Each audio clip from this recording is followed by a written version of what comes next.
la más cordial bienvenida a este espacio de entrevista que hemos generado a fin de ir recabando ciertos testimonios de personas que hayan vivido o hayan sido protagonistas de sucesos históricos en torno a los desastres o catástrofes que hemos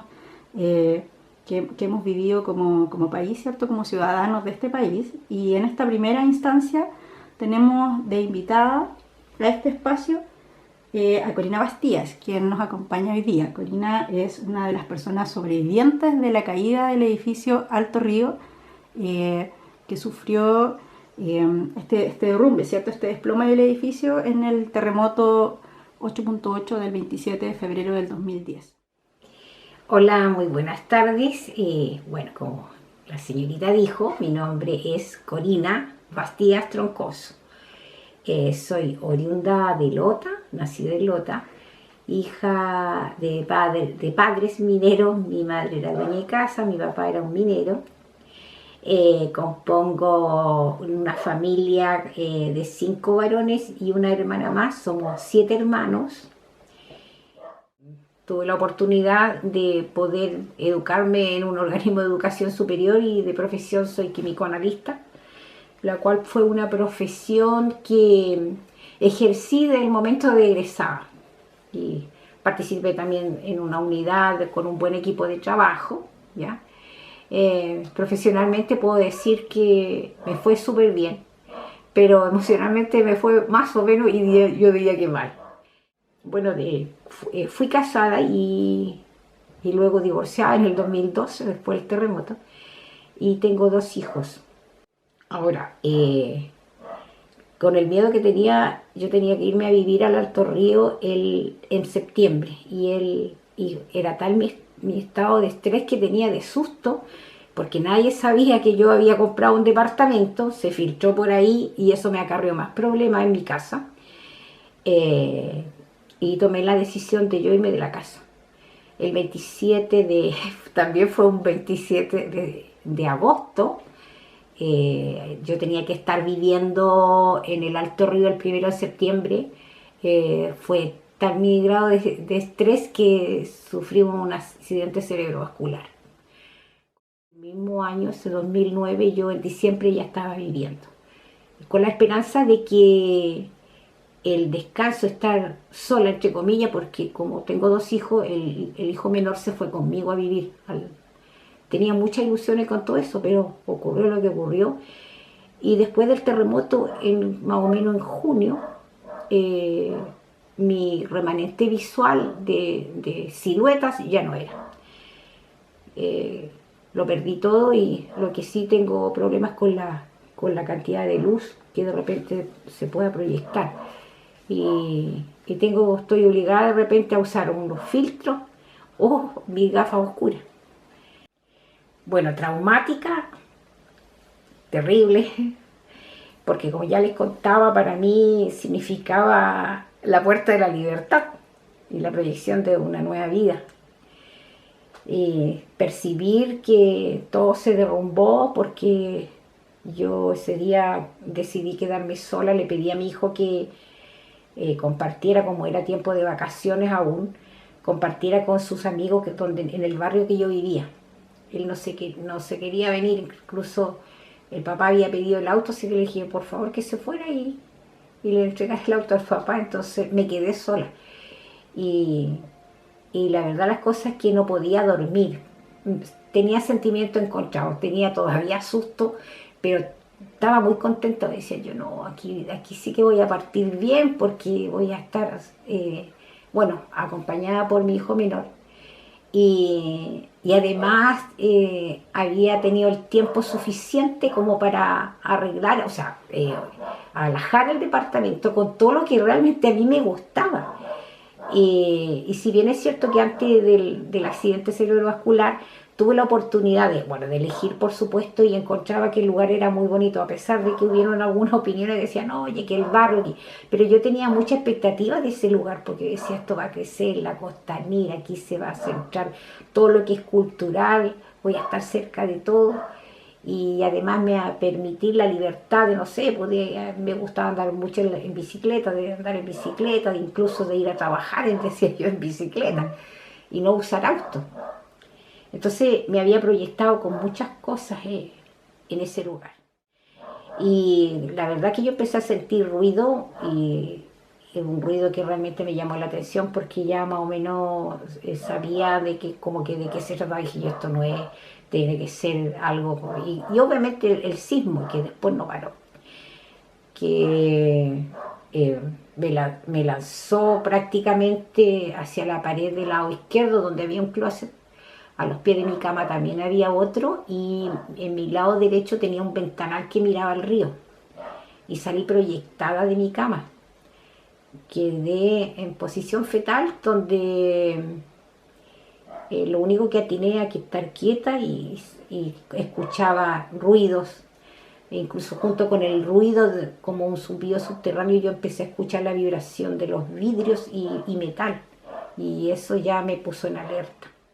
Entonces para mí fue tremendo de saber que obviamente la magnitud de que haya salido disparada de mi cama era de una gran magnitud el movimiento, digamos.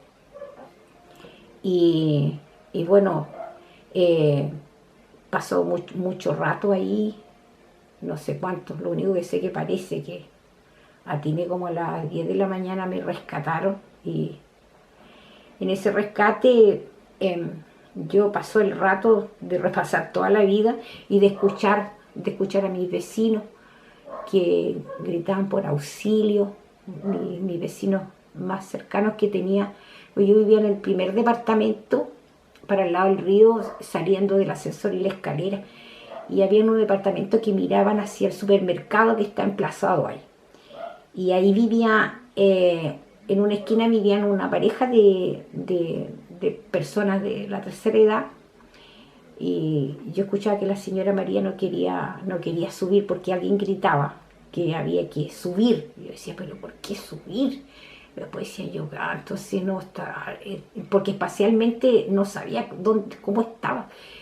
Y escuchar a esa señora con gritos desgarradores, porque ella es que su esposo, y de repente el tremendo ruido, y yo creo que se desplomó toda esa parte. Y de hecho, una de las personas que falleció fue don Carlos.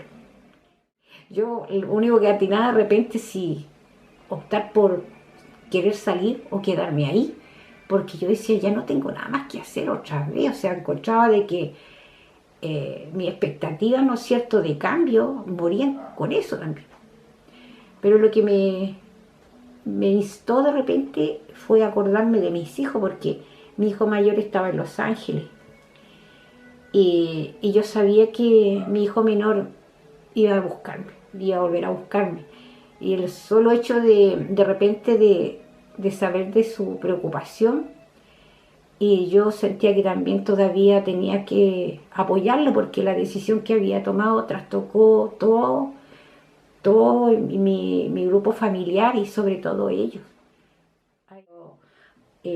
Tuve la suerte de que unos amigos, una muy amiga mía que era compañera de trabajo también, bueno, ella ya está fallecida, intuía lo que me pasaba y me llamó y me encontró que estaba mal, así que me fue a buscar, y estuve viviendo en su casa, casi, yo diría que casi el mes.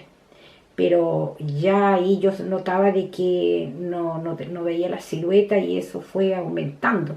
Y de hecho yo volví después con el neurólogo que me había visto, y como no se llegó a una conclusión, digamos, un diagnóstico de por qué yo había sufrido el accidente vascular, porque yo era una persona que trabajaba mucho, pero también de cierta manera era deportista, porque siempre asistía a la IMCA, donde me gustaba ir a nadar, que se iba a hacer gimnasio y todo eso. Entonces tenía mucha actividad, digamos. Tenía buen peso también, entonces obviamente que clínicamente como que no sabían de qué se trataba. Entonces, volví con el neurólogo, y bueno, le puse en antecedente lo que me había pasado, y él lo único que se limitó a certificarme de que yo de tal a tal fecha sufrí el accidente y que había perdido la visión porque ya se me hicieron otros exámenes y ya era ceguera declarada y eso, pero sin dar más argumentos que eso. Y creo que ese certificado quedó en mi carpeta cuando se pidieron los antecedentes para el juicio.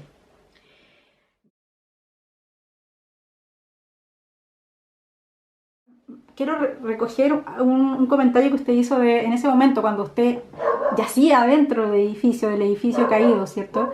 Nos comentó que por ahí le sonaba alguna capacitación que tuvo en algún momento sobre desastres, que escuchó por ahí alguna capacitación de qué hacer o cómo reaccionar frente a un terremoto, y que eso de alguna manera le ayudó en ese momento. Así es. Sí. Sí, sí, la verdad las cosas de que, bueno, que uno tiene que quedarse quieta en el lugar y protegerse sobre todo en caso de que caigan algunas cosas. Sí, yo creo que eso es vital. Obviamente nuestro país es un país sísmico, estamos afectos a cualquier cambio de la naturaleza. Y yo creo que de ahí apunta el conocimiento de tener una cultura de prevención más que alivianar un desastre cuando está hecho. Y yo creo que los desastres pasan porque sencillamente el desconocimiento de las personas de qué hacer. Yo creo que eso es fundamental de repente, la actitud que podamos tener todos sabiendo en dónde vivimos. Nuestro Chile es bonito y todo lo que quiera, pero estamos afectos a las manifestaciones de la naturaleza. Yo creo que por ahí a lo mejor nos falta. Quizás las personas ya adultas a lo mejor no lo entiendan. A ver, yo voy a hablar de la perspectiva mía con respecto a lo que yo percibo. En cuanto a personas, yo diría que sí, yo a lo mejor hay cosas que las desconozco. Legalmente falta mucho todavía, creo yo.